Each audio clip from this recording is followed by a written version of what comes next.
and gentlemen, thanks for joining us. Let's begin with our bullet points. The Minister of State, Minister of Higher Education, Professor Jacques Fam Ndongo, has officially launched the Academic and Career Counseling Forum 2025 this September 17th at the Esplanade of the city of Yaoundé. This September 17th, the Mutengene Police Training Center sent out new police constables and inspectors. This was during a ceremony presided by the Delegate General for National Security, Martin Barga Ngele. As the world marks World Osteoarthritis Day, Cameroon is joining in to raise awareness about this joint disease. Osteoarthritis is leading cause of disability among the elderly, characterized by the gradual destruction of the cartilage. You have this story and more in a bit.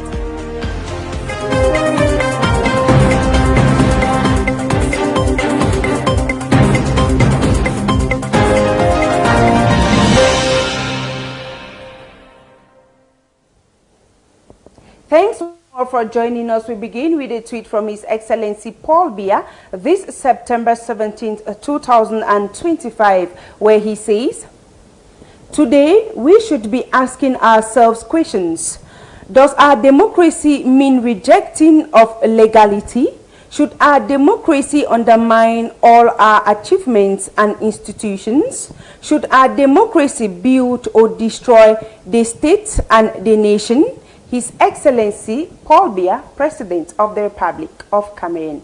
We begin the news in the northwest region of the country, where the Prime Minister, Head of Government, Chief Dr. Joseph Dion Gute, arrived in Bamenda to launch the construction of the 6.5-kilometer Bamenda urban bypass. This significant infrastructure project aims to improve circulation and vastly enhance the urban road network in Bamenda.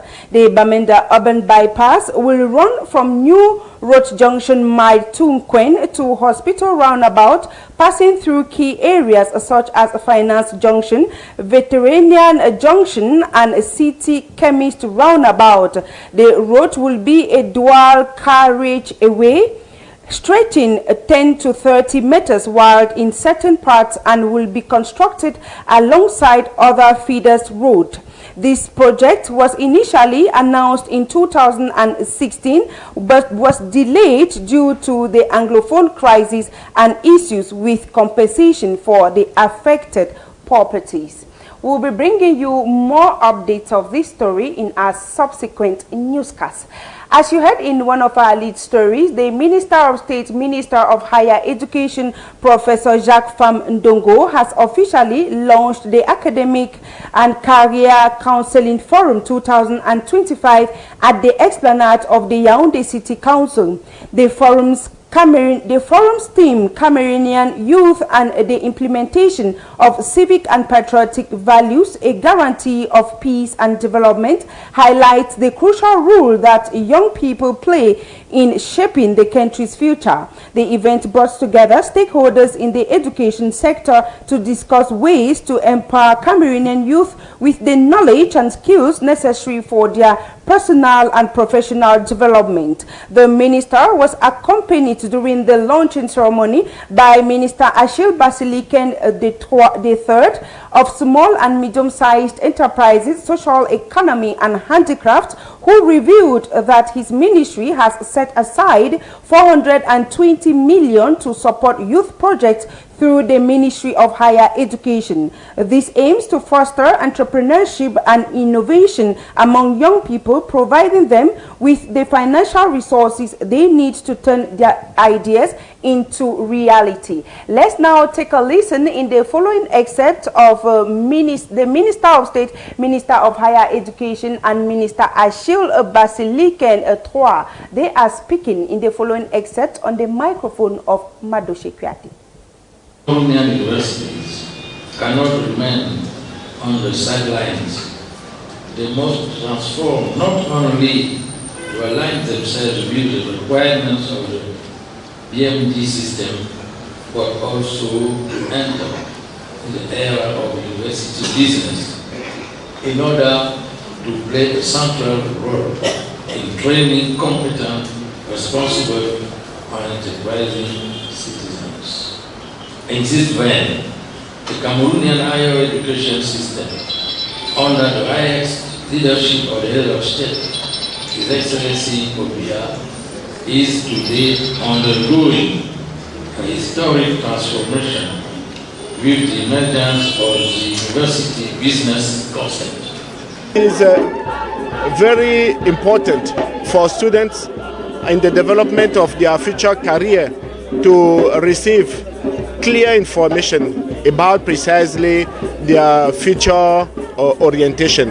And in this vein, I am very conscious of also the fact that as we are now in the context of students entrepreneurs, we need to strengthen them to ensure that their prototypes are adequately developed. And this is the reason why I came here to also announce that our ministerial department has made the provision this year to fund projects of young entrepreneurs to an amount of 420 million CFA francs that will be disbursed through the Ministry of Higher Education. And we would like here to take this opportunity to confirm once more the government commitment to ensure that really we develop as widely as possible this new concept, and that in their mindset the students really think of developing their small businesses as they are also developing their future careers. The Minister of Youth Affairs and Civic Education, Mununa Futsu, is spearheading the preparations for the 44th International Day of Peace, which Cameroon will celebrate on September 22nd, 2025. The theme for this year's event is Together for a Peaceful Cameroon, emphasizing the importance of collective efforts in promoting peace and stability. To lay the groundwork for the celebrations, the ministry organized a preparatory meeting in Yaoundé, bringing together stakeholders to share their experiences and ideas on peace promotion. The meeting provided a platform for participants to discuss their initiatives and projects that contribute to peace building in Cameroon. We now take a listen to Minister Mununa Futsu. In the following excerpt, he is speaking on the microphone of Elise Yanda.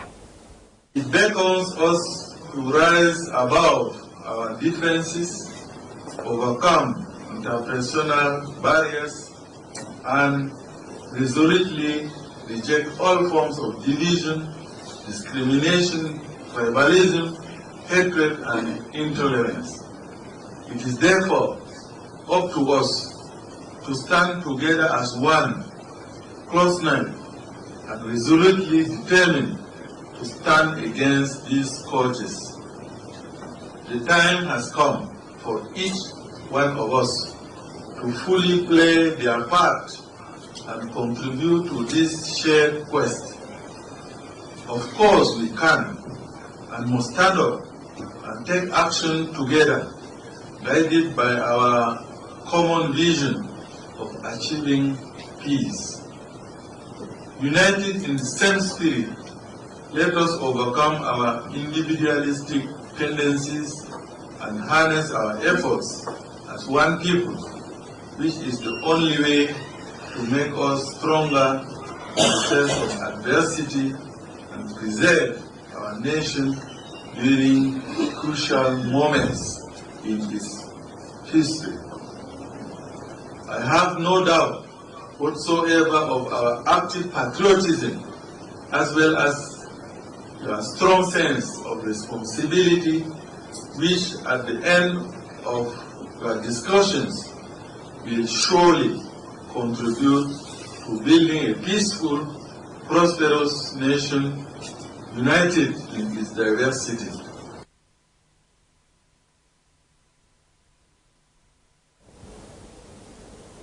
We now take you over to the southwest region of the country. As you heard in one of our lead stories, the Mutengene Training Center this September 17, 2025 sent out new police constables and inspectors. This was during a ceremony presided by the Delegate General for National Security, Martin Bangangele, awarding certificates and epaulets to the 2025 batch. The solemn occasion marked the culmination of rigorous training for the graduates who had demonstrated exceptional dedication and commitment to their craft. Bertrand Tita.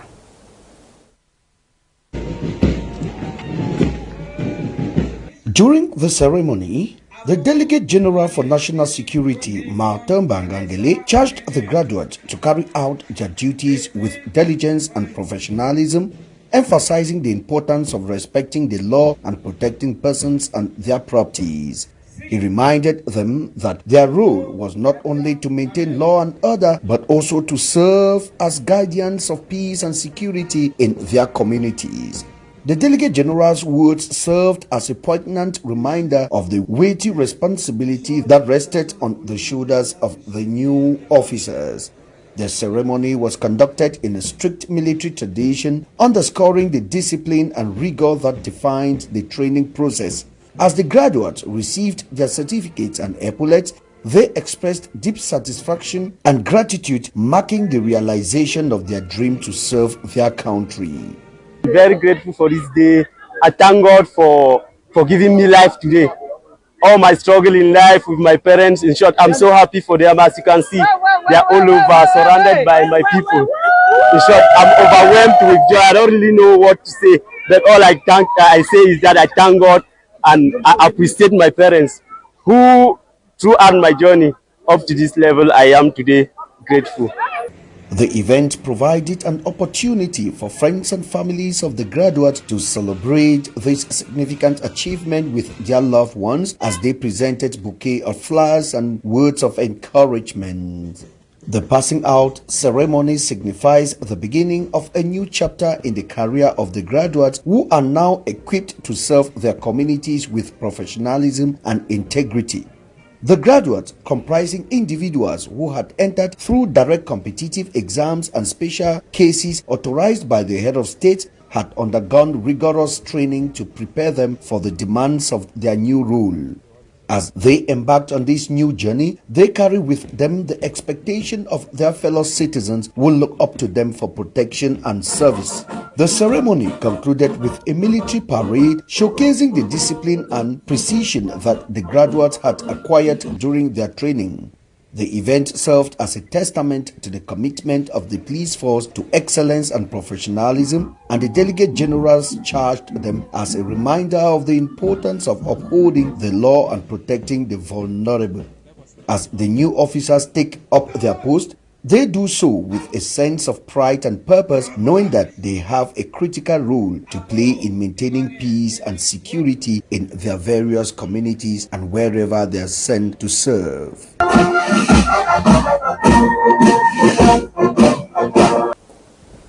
We remain in the southwest region of the country, where in a bold move to assert state authority and revive the local economy, the senior divisional officer for FACO, Vian Mekala, and the city mayor of Limbe, Paul Efeme Mbole Ngale, led a joint operation to shut down businesses that obeyed a separatist-imposed lockdown in the seaside city of Limbe. The crackdown, which was backed by security forces, saw officials sealing shops, roadside stalls, and other commercial premises that remained closed in respect of the lockdown. We have Bertrand Tita once more in the following report. The senior divisional officer for FACO division and the mayor of Limbe, flanked by security personnel, swept through major commercial streets, stressing that Limbe must remain economically active despite threat from armed groups. They warned that businesses that comply with illegal shutdowns will face sanctions, including indefinite closure. The officials maintained that the city's economy must not be held hostage by separatist groups and that the government would take all necessary measures to protect citizens and businesses from intimidation. The businessmen are complaining because they cannot carry out their activities without the transport. Okay, if people decide to receive them, it is back to the security. You say yes, I say no. I say no. You say yes, I say no. You are not there in Cameroon. It should not be like that. While the government insists that the crackdown is necessary to safeguard Limbe's economy and protect citizens from separatist intimidation, the measures drew mixed feelings among locals. Some residents praised the move as a show of strength against armed groups, while others questioned the tough approach taken against struggling traders caught between state orders and separatist threats. Officials vowed that similar sweeps will continue until the city's economic heartbeat is fully restored and ghost towns become a thing of the past. The operation is part of a broader effort to reassert state authority in the northwest and southwest regions, which have been plagued by separatist violence and economic instability. The lockdown, which has been ongoing for 2 weeks, has taken a significant toll on the local economy, with many businesses forced to shut down or operate at reduced capacity. The government's crackdown is aimed at reviving economic activity and restoring normalcy to the region. As the situation in Limbe and the surrounding regions continue to unfold, one thing is clear: the government is determined to assert its authority and protect the economy, even if it means taking a tough stand against separatist groups. But the question remains, will this approach be enough to restore peace and stability to the regions? Only time will tell. We bring you back to the center region of the country, where a delegation of the Leke Mobilization and Support Committee, led by Professor Tuna Mama, paid a condolence visit to the family of late General Prosecutor Luke Njodo. The delegation expressed their deepest sympathies and acknowledged the significant contributions of the late prosecutor to the community. Let's get details of this story in the following report. At the request of Minister Henri Eyebe Aïssi, President of the Mobilization and Support Committee of Leke, a delegation from the Leke Division paid a heartfelt condolence visit to the family of late Prosecutor Luke Njodo. This gesture of solidarity and support was well received by the bereaved family, who appreciate the goodwill and sense of community demonstrated by the Leke elites. Led by Professor Tuna Mama, member of the committee, the delegation expressed their deepest condolences, acknowledging the significant contributions the late prosecutor made to the community and the impact of his loss. The Procureur General was the president, honorary president of our committee for the mobilization of the son and daughter, what we call the elites of the Leke division, and the executive president sent us to present our sincere condolences to the biological family, first of all to his wife, to his daughters, his sons. That's why we are here. The condolence visit underscored the strong bonds and sense of community that exist between the Leke elites and the people of Monatele, reinforcing the notion that the Leke division is a big family where members come together to support one another in times of need. This visit served as a heartfelt reminder of the importance of community solidarity and the value of paying respect to those who have made significant contributions to society.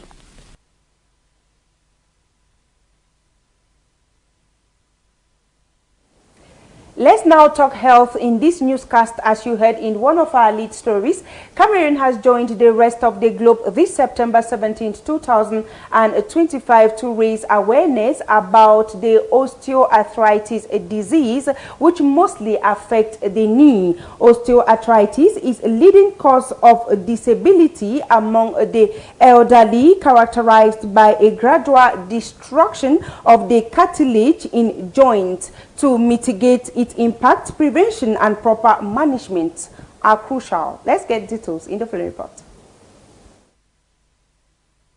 Osteoarthritis is characterized by the breakdown of joint tissues over time, making it the most common type of arthritis. Its prevalence increases with age, disproportionately affecting older individuals. This condition is a leading cause of disability and impaired mobility, significantly impacting the quality of life for millions worldwide. L'arthrose touche les articulations comme le genou. It affects joints like the knee, hip, spine and hands. So they are elderly people. They are people who use their joints a lot through sport. So they do intense sport, intense physical activities. There are people who are overweight because excess weight also damage cartilage with a history. Yes, a history of joint injuries. Oui, des antécédents de lésions articulaires. Approximately 365 million people are affected, with the knee being the most commonly impacted joint. Given the potential for osteoarthritis to cause significant disability and loss of mobility, early management is critical. Des douleurs. When he has pain, it leads him to consult not only medical treatment, but there is also physiotherapy that works with movement, and there is also nutrition, which is very important. Très importante, parce qu'il faut. Even if complete prevention seems challenging, adopting certain habits can significantly reduce the risk and impact of osteoarthritis. Ce sera difficile pour celui qui est âgé, mais déjà.